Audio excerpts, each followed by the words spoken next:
أنا العبد السقيم من الخطايا وقد أقبلت ألتمس الطبيب. دا سوالی لیکلی عجیبه یو سړی وایي ما ته د باطن او د ظاهر پته لګي دا انسان د ګناهونو دا خبر باطن پته خو د الله نه علاوه بل چاته نه لګي نه ما ته لګي او نه تا ته لګي او د باطن په ځای پرېږده تاسو ما ته مخامخ ناستئ زما دې جیب کې څه دي خبره پوه شوې مړه زړه خو په ځای پرېږده چې په زړه کې مې څه دي ریا ده لفاظي ده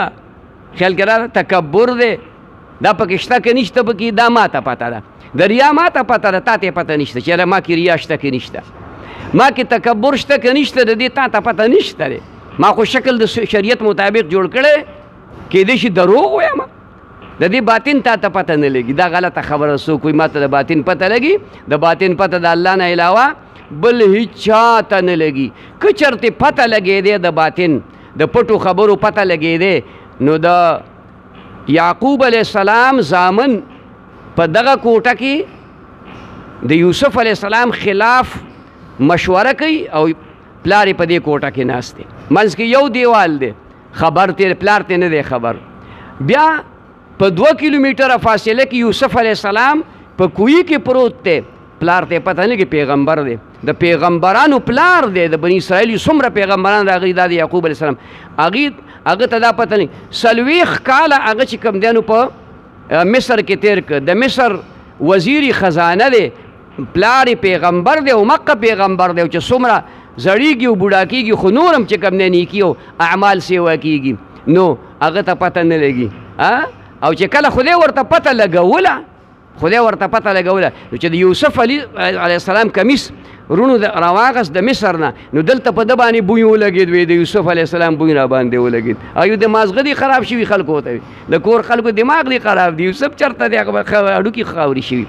کمیس راغی چې د یوسف کمیس د مصر نه کنعان ته راغی د یعقوب تلی بسوارت دواړه چشمان ته راغی په سترګو باندې نظر ختم شوی و کمیس یې پې ور واچو هغه جوړ شو دا هغه کمیس و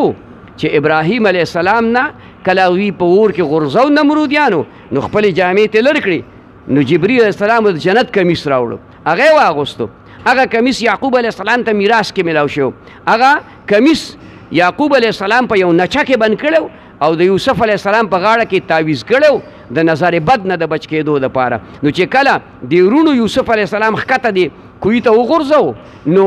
جبریل علیه السلام راغی هغه نچې کولاو که دوی ته کمیس د یوسف علیه السلام درکړي نو هغه کمیس یې را کولاو که هغه یې ورته په غاړه باندې واچو تاسو خیال ته راغله هغه کمیس د یوسف علیه السلام سره هلته و مصر کې روغ یې ساتلی و نو راویلېږه د پلار په سترګو یې واچو نو پلار یې بینه نو د دې پټو خبرو علم د الله نه علاوه د زړه د خبرو علم د الله نه رسول الله مبارک باندې جادو شو پته ورته نشته خوا کې ګاونډي جادو پې کړی دی لبید ابن عصم پې جادو کړی دی یا د هغه لوڼو پې جادو کړی دی نبي علیه صلات وسلام ته پته نشته 6 میاشتې پس ورته الله ووې چې په تا باندې جادو دی او دا 2 سورتونه اخري نازل کړ نو د پټو خبرو علم دا هیڅ چاته نه وي دا کم پیران مرشدان چې وي دوی ته الله کله کله القا کوي خدا پته نه لګي هغه په یو مجلس کې د یو غلطۍ د ازالې خبره وکړي خلکو کې داسې غلطي موجود ده سړی وایي دا یې زما نه خبر دی د هغه نه خبر د هغه نه خبر دا الله پاک ورته زړه کې واچي چې دا خبرې په خوله باندې هغه داسې راشي یو ځای موږ د خپل حضرت صاحب سره ناستو نو د دې چکدرې یو 2-3 کسان راغلل نو هغې حضرت صاحب ته شکایت وکړي جي مالي تنګي مو ده مالي تکلیف هم دی دعا راته وکړي نه حضرت صاحب ورته وایي وی چیلي او ګډان مه خورئ که نه چیلي اوس بیګا دوی چیلې حلال کړی په شریکه باندې یو بل ته وکړه صاحب ته خو پته لګېدلې ده او جي تاسو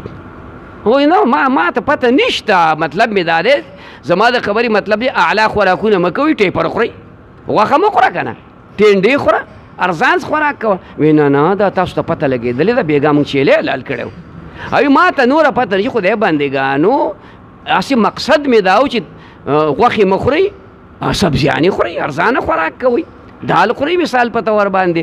هغې نه منله هغې وایي بالکل لا وایي ده ته پته لګېږي ما بیا پوه کړم خدای بندګانو دا علم غیب دی علم غیب د الله نه علاوه بل چاته نشته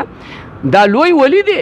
خو علم غیب ورته نشته دی ښه دا خدای په زړه کې راولي دې ته القا او الهام چې کوم دی نو ویلی کېږي نو بهرحال که څوک وایي چې ما ته باطن پته لګي نو زما خیال دی چې دا سړی دروغجن دی یا بس څه سحر جادو باندې خو په سحر جادو هم نه معلومېږي داسې پوره خبره الله دې معافي وکړي